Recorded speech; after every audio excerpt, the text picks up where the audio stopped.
What's up guys, it's Ed from TechSource, and about a month ago I did a video on the 34UC87 UltraWide Curved Monitor from LG. And you guys can find the video to that down below, but basically that replaced both of my Samsung 4K monitors, and it became my one and only monitor that I use for gaming and productivity. Until recently when LG sent me their 34UC87-C, which as you can see is now currently my main monitor, but there aren't really that many differences between this and the 97, so they both have the 34-inch ultra-wide curved IPS display with a resolution of 3440 by 1440p. So what is the actual difference between the two? Well, for one, the 87C is a lot more affordable. It also comes with a different stand. You still get the same tilt degree, however now you can adjust the height up to 140mm, which is a really nice plus.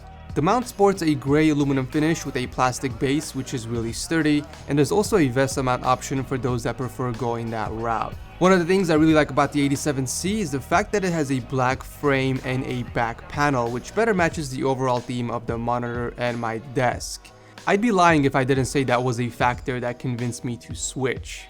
Another difference is the port layout in the back. It doesn't have a cover like the 34UC97, which makes it easier to access if you are constantly plugging things in. For ports, you get two HDMI, a single display port on one side, and on the other you get one USB 3 up and two USB 3 downs. The only difference is the absence of the two Thunderbolt ports, which I can easily live without. The joystick is also present underneath the monitor in the exact same place, which is used for navigating through the menu, and I still find the joystick option much easier than anything else when it comes to accessing the menu on any type of display. So other than those two changes, there aren't any differences between the two monitors. You still get the same beautiful 34-inch ultra-wide curved IPS matte display with super thin bezels. By far the best decision I ever made was switching from my multi-monitor setup to this. Productivity has never been the same. The amount of horizontal pixels makes me a very happy person, and I no longer have to keep moving my head from one side to the other like I used to with my dual 4K monitors.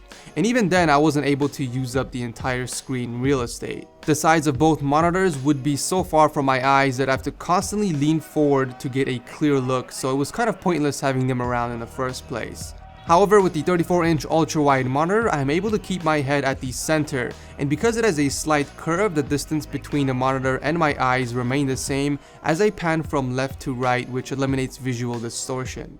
Honestly though, the curve is very subtle and you barely even notice it after a while. Editing is awesome-tastic on this monitor. The amount of horizontal pixels eliminates the need to scroll constantly, which helps me edit my videos a lot quicker than before, not to mention that I can fit my preview window and other media tools all on the same screen for easier access.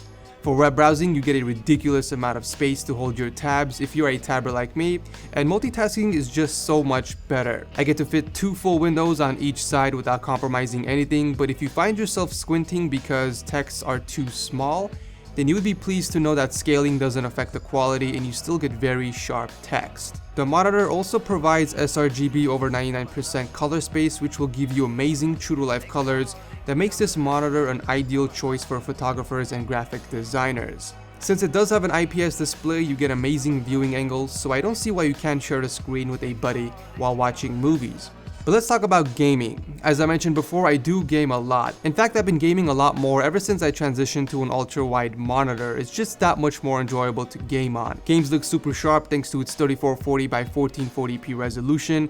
It looks so much better than 1080p, you just have to see this in person to believe it. After a long day of editing and filming, I just like to hit the lights, put my headphones on, and just get lost in the game. The slide curve really contributes to an amazing immersive experience no matter the game you are playing. Now, it's probably not for hardcore gamers who are most likely used to higher refresh rates, but for the average gamer like me, a 60Hz refresh rate monitor is all I need to keep me satisfied.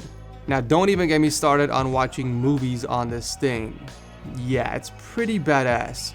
This is the way all movies are meant to be watched on a monitor, utilizing its full 21:9 aspect ratio with no black borders.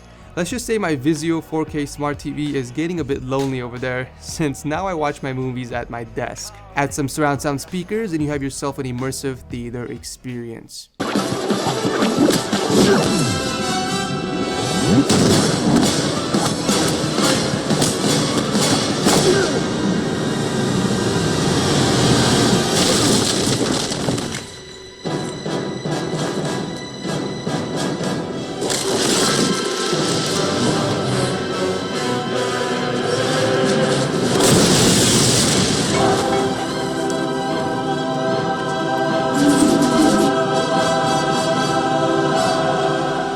So there are two very minor things I would like to mention because no monitor is perfect. But I did notice some very slight backlight bleeding near the top corners, but it's barely noticeable unless you are purposely looking for it. The other thing is I would have loved to see a monitor equipped with G-Sync technology. Even though I'm not a hardcore gamer, some of the games I do play have noticeable screen tearing since I'm constantly going over the 60 frames per second.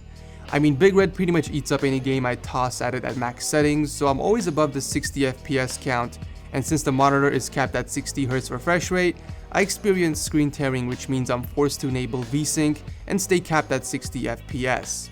So I would have loved to see a 75Hz refresh rate version or a G-Sync compatible monitor, but it's not a deal breaker at all since I'm not a hardcore gamer. 60 FPS is more than enough to keep me satisfied. But overall, honestly, this is a fantastic monitor and I would recommend this to anyone regardless of gaming or productivity. If you're looking for your first ultra-wide monitor, then this definitely has to be on your list. If you're looking at doing a multi-monitor setup, then I really suggest you guys to pick this up and at least give it a try. And I promise you guys won't regret it. Once you go ultra-wide, you don't go back. But anyways, thanks again for watching. I'll leave a link to the monitor down below if you guys are interested in checking it out. And if you guys enjoyed the video, feel free to hit that like button as it does help the channel a lot. And thanks again for watching. This is Ed from TechSource. I'll see you guys in the next video.